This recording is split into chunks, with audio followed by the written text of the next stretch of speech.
Palis ka na? Palis ka na? Double saging? Teka, kukunin ko. Kailangan niya raw itong saging. Oh, tatlo lang to.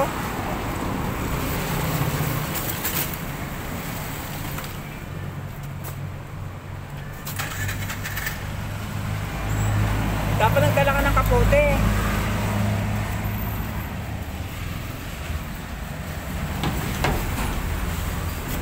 Tapos sa kanyang pwesto. Pusin ko lang muna itong aking mga ginagawa.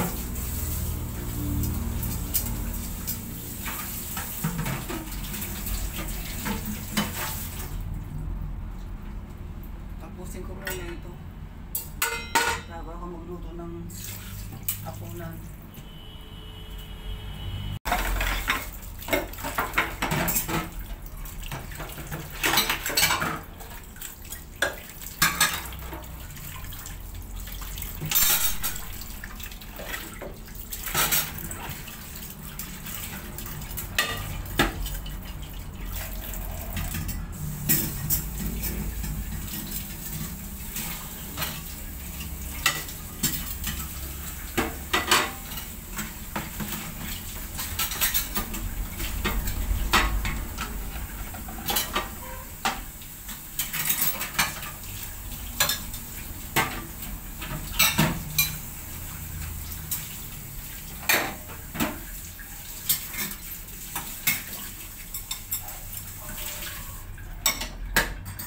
Sasarap yung ganito para hindi siya titikan na ng tubig.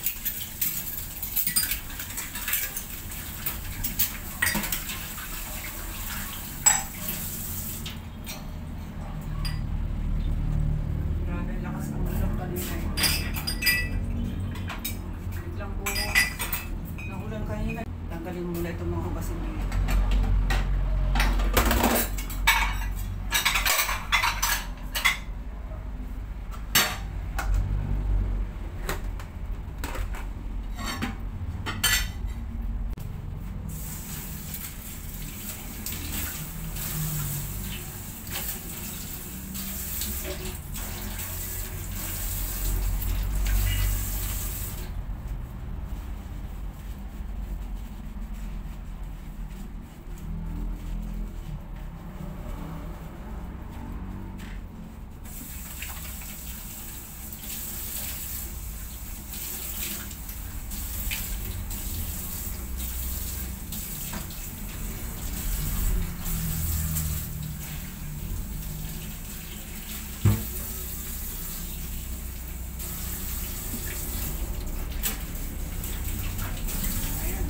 Ako ng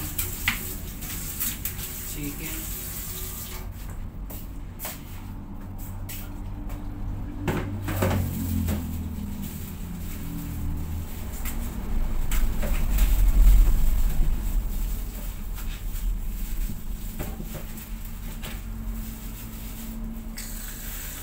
Kailangan bago ilagay sa basurahan ng plastic, kailangan hugasan muna para yung basura hindi nangangamoy.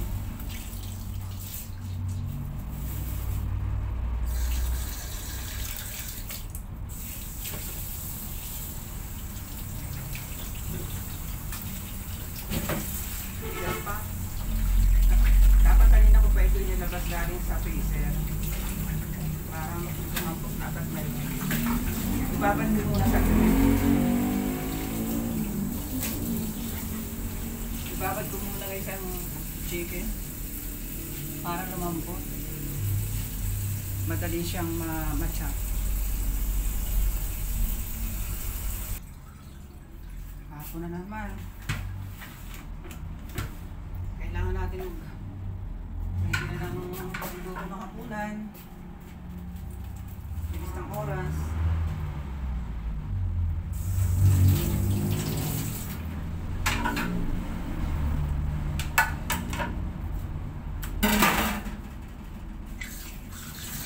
Pipitikan ako guys ng manok. Iwasan ko muna itong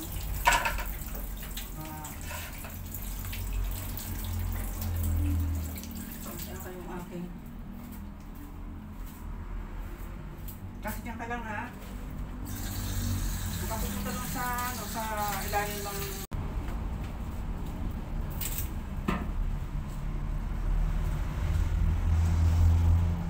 Kailangan kasi ito isa-isahin natin yung hugasan.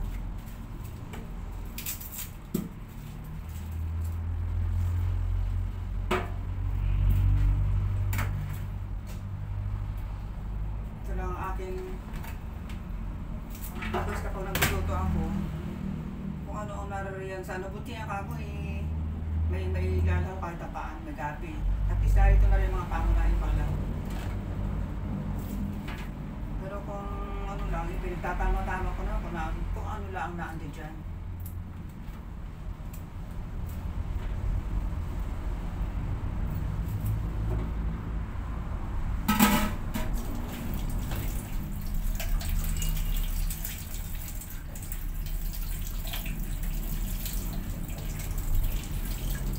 Ano ng dahon.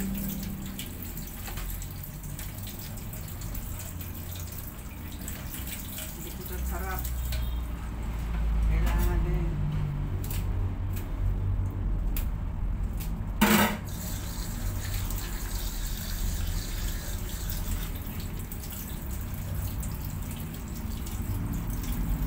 Ang galing lahat. Pagkahugas nito, hugasan ko pa yan sa tubig na may konting asin. Babanlawan ko sa tubig na may konting asin. Para lalo pa siyang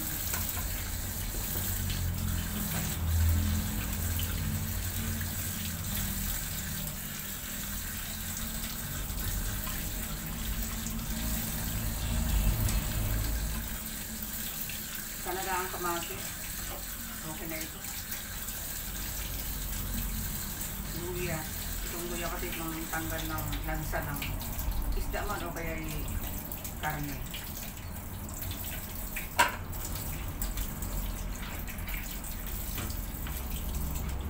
Kama ng 4 na okra.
Ilalay ko to sa aking mga halaman.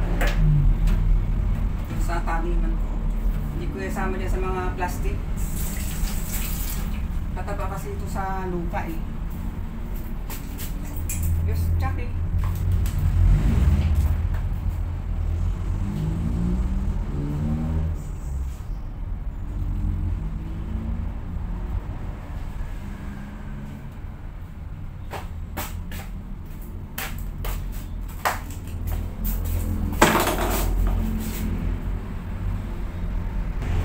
Natin ng asin.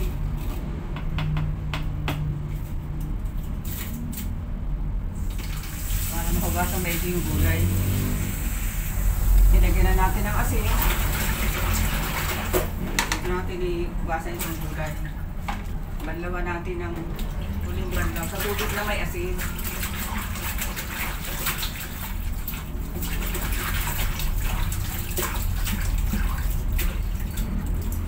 Para malinis na malinis siya.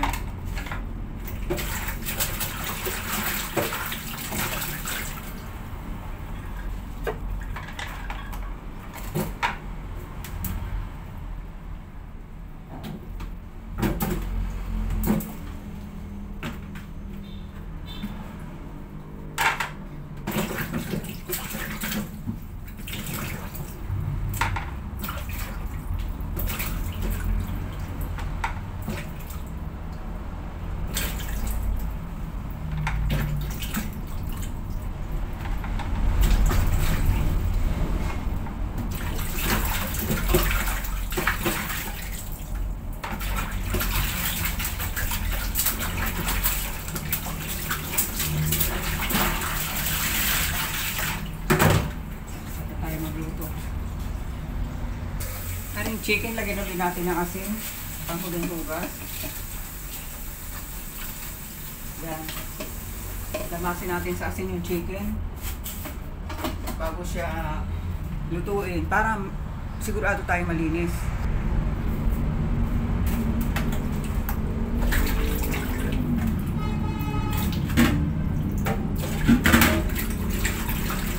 Huling hugas na ito guys. Huling hugas, parang gulay, huling hugas ko talaga. Nilalagyan ko ng asin.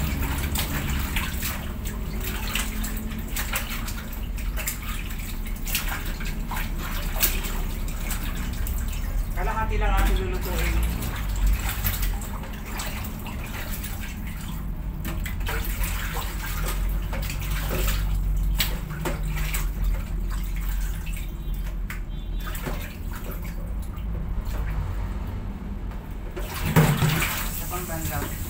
Kasi marami yung nilagay kong asin sa pangbanlaw.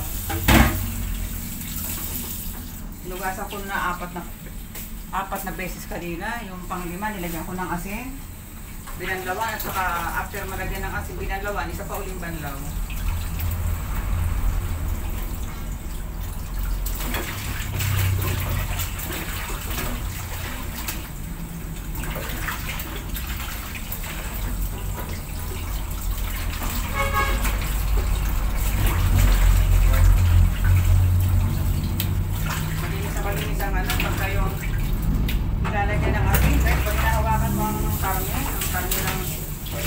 Chicken. Malinis na malinis. Maano hawakan. Hindi madulas hawakan kapag nilalamas sa asin.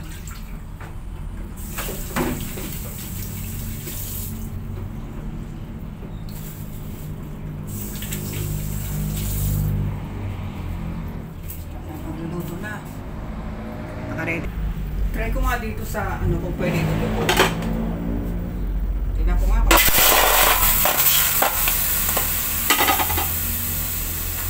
Try ko kung pwede dito magluto sa ano. Palabasin ko muna ang kanyang oil para mas masarap yung sabaw, mas malasa. Mahina lang apoy kasi pag stainless kasi sobrang mag-init ito eh. Kaya akin munang hinaan ko lang apoy. Palabasin muna natin ang kanyang oil. Siguro okay na. Okay na siguro ang kanyang oil. Yung Meron na siyang oil. Igisa na natin yung... Ayaw kasi guys maglagay ng oil pa eh. Pag ako yung nagluluto ng sinigang na... Ano, yung sarili niya ng oil. Kahit kunti lang nalabas, okay na yan. Huwag nang dagdagan. Sibuyas. Bawang, luya at saka sibuyas. Kaya ganyan yan. Ayang-aya na kasi guys ang apoy. Anong ginagawa ko kasi masusunog itong stainless. Kaya hindi siya masyadong maingay pag pinafry yung sibuyas at yung mga ingredients. Hindi naman siya kailangan talaga ano. Basta tumabas lang kanyang aroma, okay na. So ganito, nangaamoy ko na yung luya, yung bawang, yung sibuyas. Yan, okay na yan. Lagyan natin ng kalahating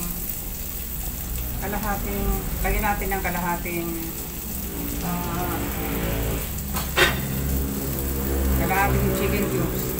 Kalahati lang.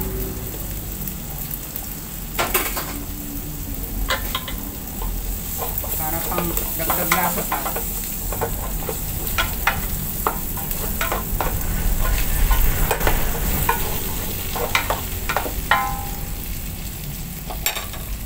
Ito na ang kanyang gabi. Kasi ang gabi matagal maluto guys. Ang gabi.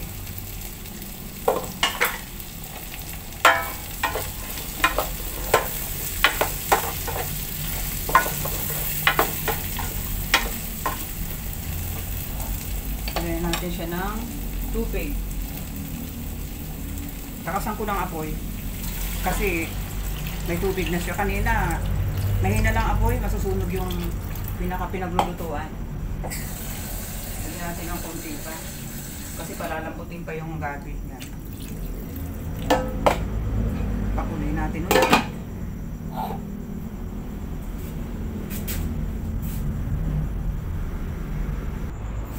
Habang nagpapakulo, tingnan ko nga itong ano. Tingnan ko nga itong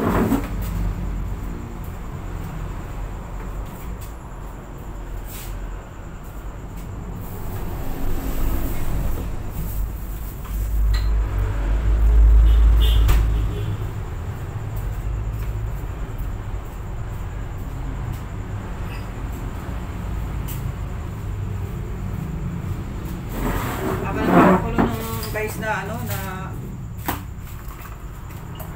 aking nilulutong sinigang eh tingnan ko muna itong ang init dun sa tapat ng aming ano kalan.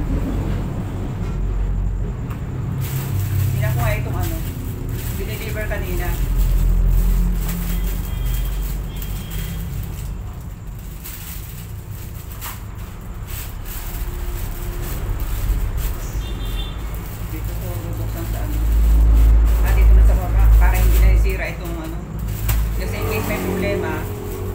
Kasi minsan nasisira ako ito eh, pero dito ako magbubukas sa ilalim para just in case may problema, at least eh, kompleto yung ano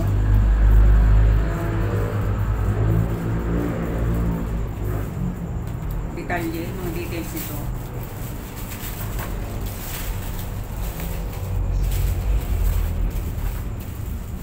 Para sa sasakyan daw ito eh, sa computer. Tagal na kumulo nung aking ano aking niluluto. Kumusta kayo guys? Kanina ang lakas ng ulan dito sa amin, biglang buhos.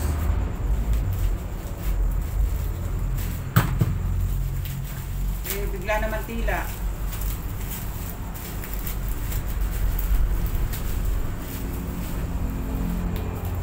Balot na balot eh. Baka mamaya magupit yung nasa loob.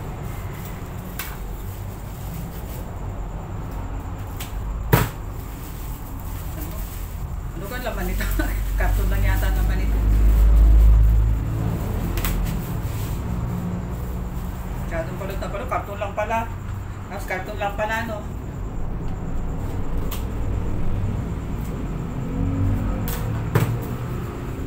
Ano laman ito?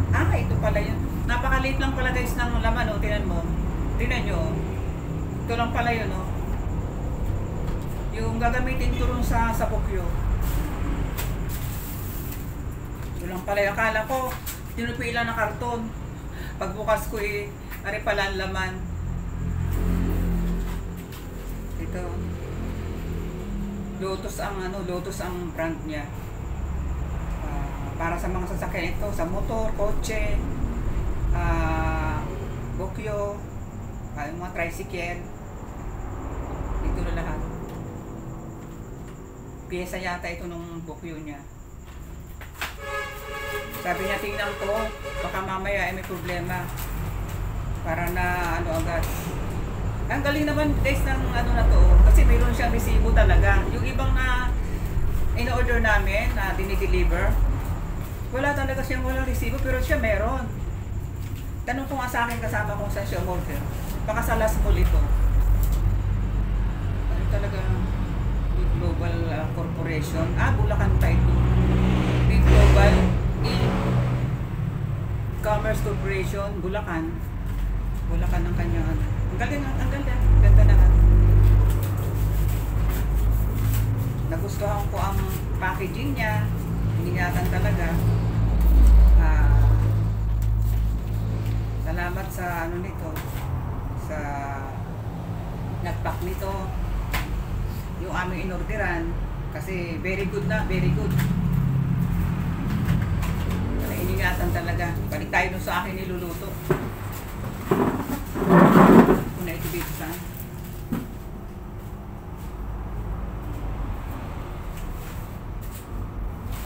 Balik tayo sa akin niluluto.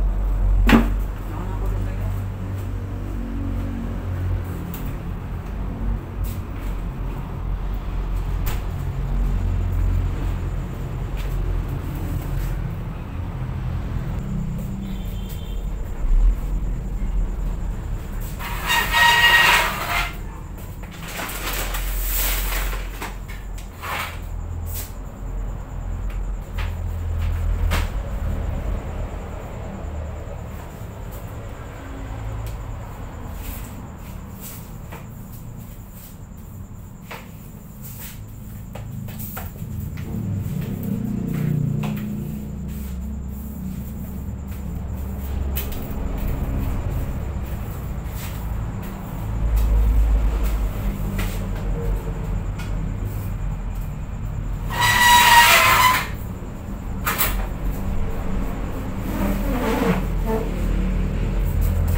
Pwede na.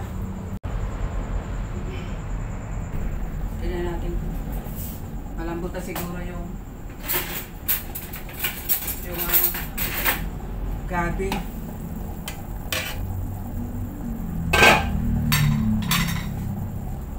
Yan, ang gabi pa. Okay na.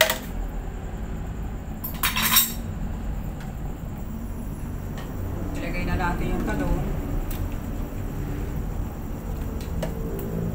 Sitaw, okra,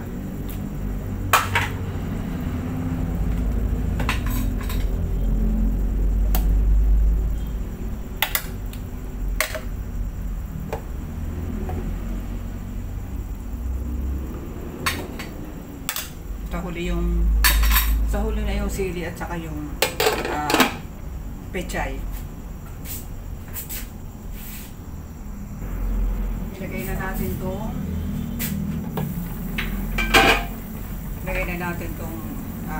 pechay.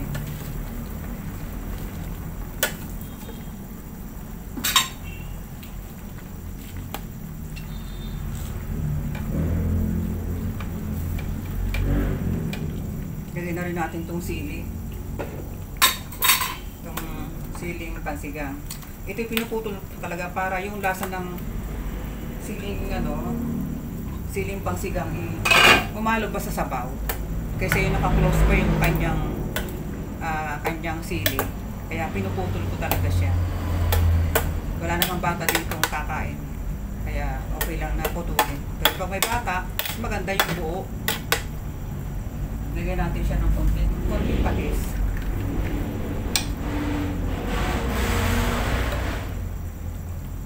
Yan, tama na yan. Yung patis lang. Kasi hindi kami mahilig talaga sa mga, kumbaga sabi nga maganda pag mag-a-add ka ng mga ingredients, naging maingat kasi kinakain yan napasok sa loob ng katawan natin, kaya kailangan maingat sa pagluluto, hindi basta nakalagay na kung ano-ano. Pero lagyan na natin ng pampalasa, seasoning, magic sarap.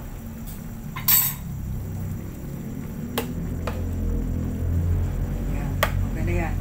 Palalambutin na lang natin, tapos sa huli, ako guys kung naglalagay ng paasim dyan, sa huli, pag pinatay ko ng apoy at bumaba na ang kanyang init, saka ako naglalagay ng kalamansi para hindi acidic. Kaya humigop po yun, humigop ng sabaw, okay lang. Huwag niyong pakukulan yung kalamansi. Mas maganda yung pag bumaba na yung ano niya, yung init niya, saka ilagay ang kalamansi. Kalamansi na lang ang kulang dyan. Bigay na natin itong kalamansi.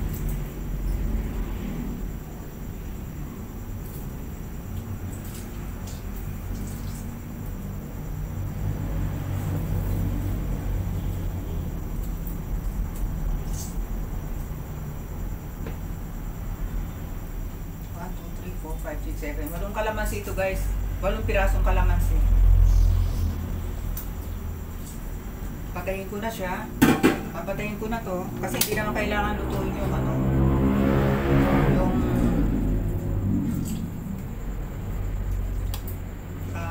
Yung kailangan cook lang yung gulay, yung pechay. Para bumaba na yung kanyang init. Bago ilagay ang kalamansi. Meron pang hindi open.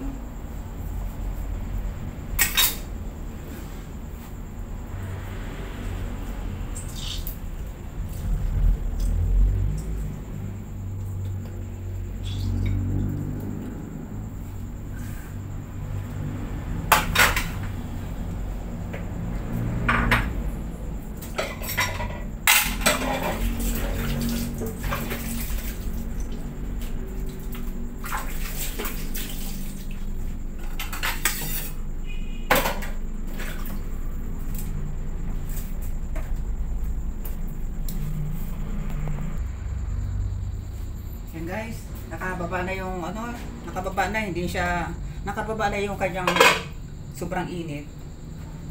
Yan, pinababa ko na. Saka ko ilalagay yung kalamansi.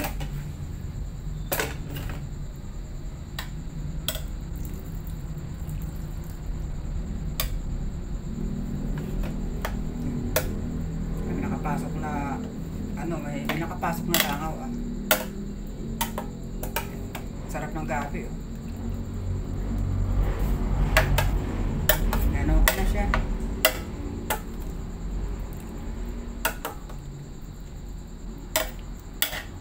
Okay na. Pagdating ng kasama ko, kakain na lang yun.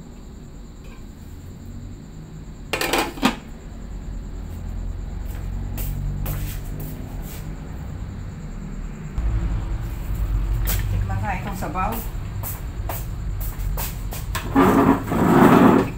Guys, na sabaw na akin niluluto.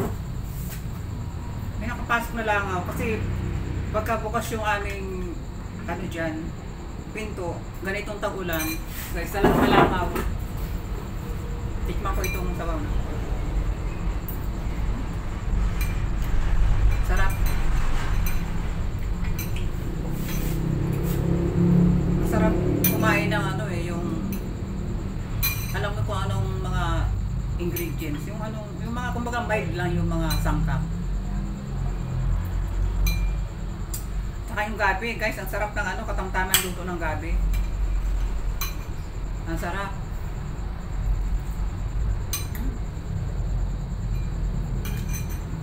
Maligat. Maligat ang gabi. Parang karne din ito guys, pag nagluluto ako ng ibang ulam.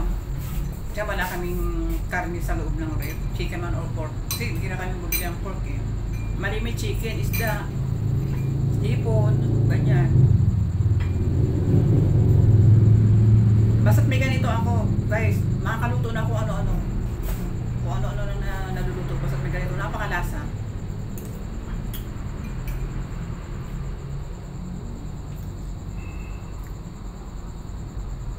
Ang sarap. Habang ang hinihigop mo sa pag-umuwi mo yung gabi. Minsan naman, yung mga anak ko nandito pa nung araw. Yung gabi, dinuduro ko yan, nililigis ko. Para yung sabaw niya, yung gabi mahalo sa sabaw, lalong malinam namang sabaw. Kasi kapag kayo hindi ko dinulog yung gabi guys, sa mga bata kasi kahit na masarap, hindi nila na-appreciate yung mga ganon. Basta tayo, ay gulay, yung ko niyan. Hindi din muna nila tinitikman. Pero yung batang marunong mag-appreciate talaga agad ng kahit maliit pa siya, marunong na-appreciate niya agad yung sarap, mga iba't ibang lasa ng mga gulay.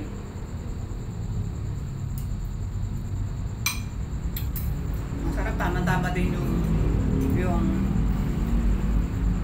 pagkakaluto ng pechay. At saka ang pechay guys, hindi siya matigas. Yung mga gulay hindi matigas kasi hindi yung ay iba kasi pag nagsisigang, nilalagay na guys yung maasim bago ilagay ang gulay. Titigas guys ang gulay. Kaya kailangan ang pinakahuli mo yung yung paasim na para hindi matigas ang gulay. Yung katulad ng pechay. Kahit itubog-tubuan mo yung bata, malilit na bata, wala kang mga ngipin, talagang madudurog nila yung gulay kasi hindi siya matigas.